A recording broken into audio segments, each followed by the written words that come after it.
साधु जी सीताराम, साधु जी सीताराम, जय जोहार। जय जोहार। कैसे हो? हैं? बढ़िया हो? रहना ही पड़ेगा और कर भी क्या सकते हो? बढ़िया रहना ही पड़ेगा, ना भी हो तो रहना पड़ेगा। हम लोग कर भी क्या सकते हैं? तो धन्य भाग हमारे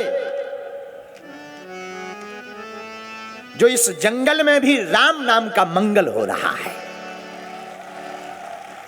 अच्छा, संयोग देखो कितना अच्छा है। जहां बैठे हैं बनवासी, और राम जी भी 14 साल के लिए बने थे बनवासी। अब कितनी अच्छी बात। बनवासी मतलब यहां के मूल निवासी, और राम जी भी बने थे बनवासी। धन्य है इस कथा आयोजन के मुख्य यजमान हमारे बड़े ही प्रिय शिष्य श्री नानो कावरे जी, उनके बड़े भाई और उनका पूरा परिवार। जंगल में आज तक ऐसा आयोजन कभी नहीं हुआ इतिहास में, और उन्होंने हमको बुलाकर हमें भी धन्य कर दिया। राम कथा सुना करके बालाघाट के इस जंगल में भी मंगल करवा दिया। अच्छा अच्छा अच्छा, एक बात, बड़े बड़े शहरों में तो सबको ही कथा करवाता है। जब श्री नानो कावरे जी, आप हैं तो चूंकि राजपीठ में मंत्री आयुष विभाग के, आप हमारे पास आए, बोले गुरु जी कथा दीजिए। हमने कहा अभी मत लीजिए। बोले नहीं नहीं, आप तो कृपा कर दीजिए। हमने कहा अभी 2024 तक हाल बेहाल है, डायरी फुल है, दिन केवल 365 कुल है। लेकिन नहीं माने, बोले नहीं गुरुजी कुछ ना कुछ तो बनाइए। तो हमने कहा 2 दिन हमें सोने के मिले थे कि आराम करेंगे, कथा से थक जाएंगे, आराम करेंगे, 2 दिन सुबह ही ले लो। बोले चलेंगे। वही 23 और 24 तारीख थी। तो आज हमें पछतावा हो रहा है कि काश 5 दिन का आयोजन यहां पर रखा जाता। इतना इनका अच्छा भाव, इतनी विनम्रता, और बालाघाट में भी इतने पागलों का, इतने जंगल में भी पागलों का जुड़ना। याद रखना, इस भारत पर जब आतताई अंग्रेज अत्याचार कर रहे थे, उन अंग्रेजों का हटाने का बिगुल भी इसी जंगल से वीर बिरसा मुंडा के द्वारा उठाया गया था। है? भगवान बिरसा मुंडा के द्वारा ऐसा बिगुल बजाया कि अंग्रेजों को अपनी नानी याद आ गई। अब हमें एक बात और याद आ रही है। इस कथा के पहले हाई कोर्ट में पिटीशन लगाई कि धीरेन्द्र कृष्ण शास्त्री बागेश्वर सरकार को यहां मत भेजो जंगल में, वरना बनवासी आदिवासी लोग विचलित हो जाएंगे। हमें उल्टा लग रहा कि उनकी अब ठटरी भर गई। क्या उन्हें लग रहा था कि रुक जाएगी, पर सच ये है विरोध करने वाले भी कुछ अंग्रेज ही हैं। लेकिन एक बात बोल लें, धन्य है बालाघाट के पागलो, तुमने उनको जिस प्रकार तुम्हारे भगवान वीर बिरसा मुंडा जी ने अंग्रेजों को उखाड़ दिया। अब हमें लगता है फिर से जंगल से ही क्रांति उठेगी और भारत में रहने वाले हिंदू विरोधियों को तुम ही लोग उखाड़ पाओगे। क्योंकि वनों में, जंगलों में बड़े बड़े अत्याचारी हमारे भोले भाले जनजातीय जो मूल निवासी हैं, जो भोले भाले लोग हैं, उनको तरह तरह का हली उल्लाह दिखाकर, उनको तरह तरह का प्रलोभन देकर सनातन धर्म से दूसरे पंथ की ओर ले जाते हैं। हमसे लोगों ने पूछा कि आप इतना रिस्क क्यों लेते हो? हमने कहा क्षमा करना, हम रिस्क नहीं लेते, हमारे दिल में हिंदुओं के प्रति उदार है कि हमारा हिंदू भटके ना। और हम वन में इसीलिए कथा करने नहीं आए हैं, कथाओं की तो तारीख नहीं, लेकिन हम वन में सिर्फ आप लोगों के पास, क्योंकि हमें आप लोगों में अपने भगवान राम की छवि दिखाई पड़ती है। आप अपना गौरव भूलना मत। वन में रहने वाले वनवासियों, तुम उस वंश के हो उस खानदान के हो कि तुम्हारी पूर्वज की पीढ़ी ने भगवान राम का साथ जिस प्रकार दिया था, अब हम प्रार्थना करेंगे, अब तुम्हारी फिर जरूरत है, अब तुम्हें हिंदू राष्ट्र का साथ देना पड़ेगा। जिस प्रकार राम जी बन गए तो राम बन गए, राम जी बन गए तो राम बन गए। अब हमें ऐसा लगता है कि पुनः भारत के बड़े बड़े बुद्धिमानों को अब इन वनवासियों को इसी प्रकार कथा सुनाकर, इनको गले लगाकर, ये बेचारे बड़े बड़े मंचों पर जा नहीं पाते क्योंकि इनके पास इतना रुपया होता नहीं। आजकल मंच भी अमीरों को मिलता है,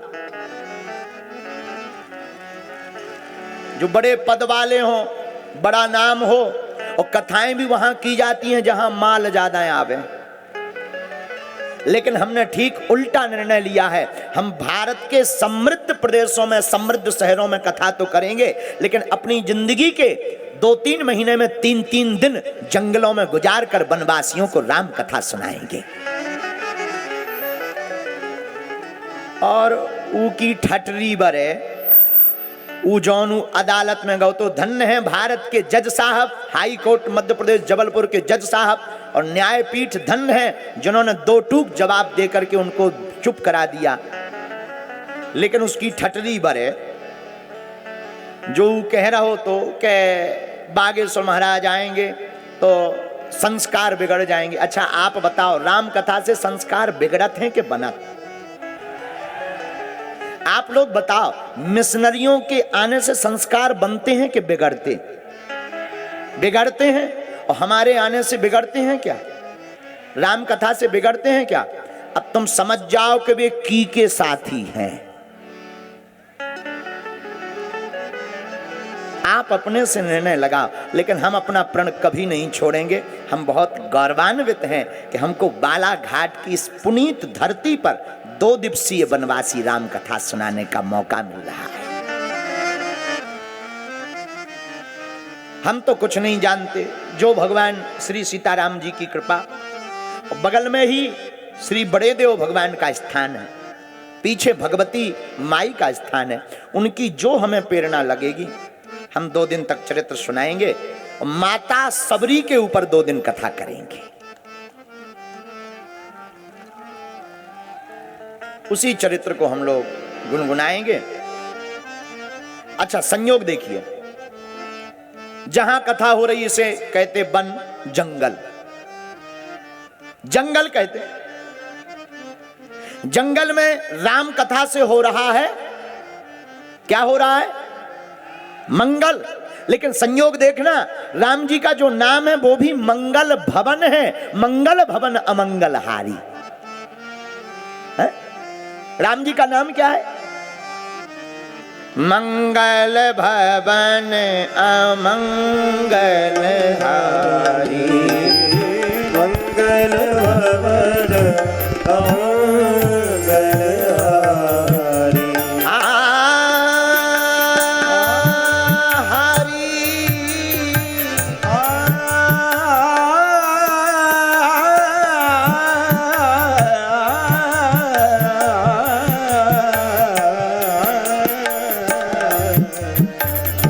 मंगल भवन अमंगलहारी।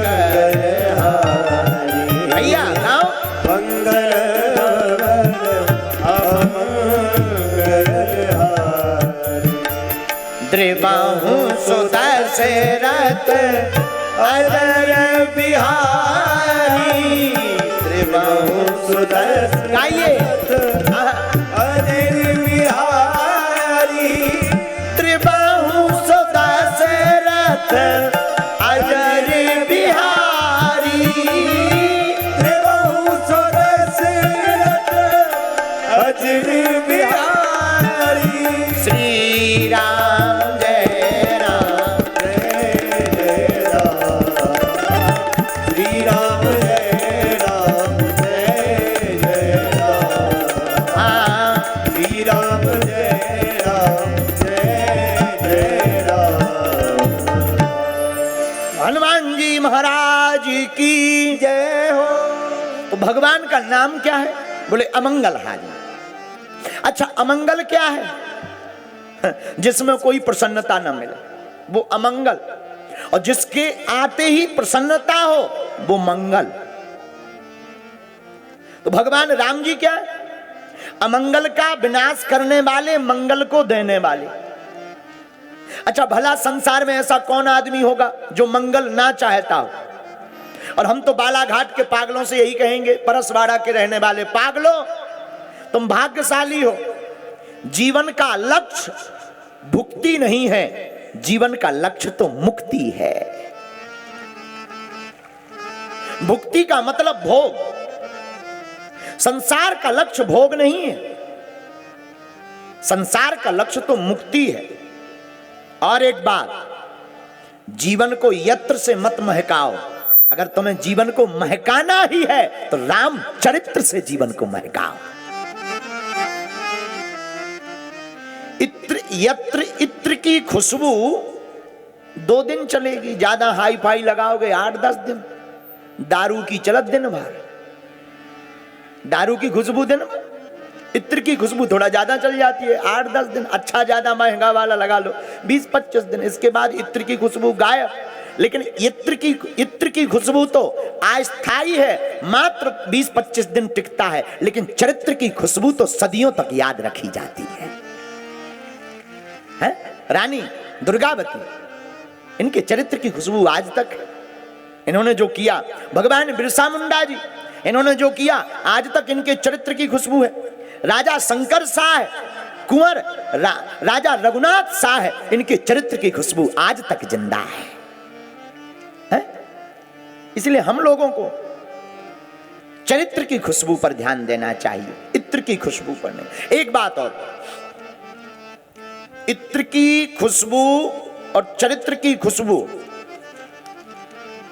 दोनों में जमीन आसमान का अंतर है। जैसे कांच और मणि, कांच और मणि देखने में एक जैसी होती हैं, चमकदार होती हैं, लेकिन जो काम मणि करती है वो कांच नहीं करता है।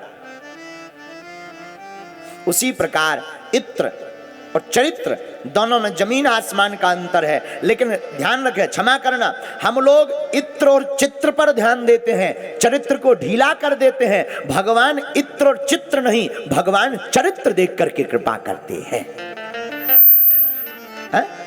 क्या देखकर कृपा करते? अच्छा, एक बात बताओ, बस होती है, बस बड़ी वाली पुरानी बस हो, खटारा, उसमें पेंट करवा दिया जाए नया, बढ़िया नए सीटें, नए पर्दे लगवा दिए जाए, बस देखने में फिर कितनी सुंदर लगेगी बताओ? बहुत ज्यादा लगेगी। हाँ जी या ना जी? बोलो।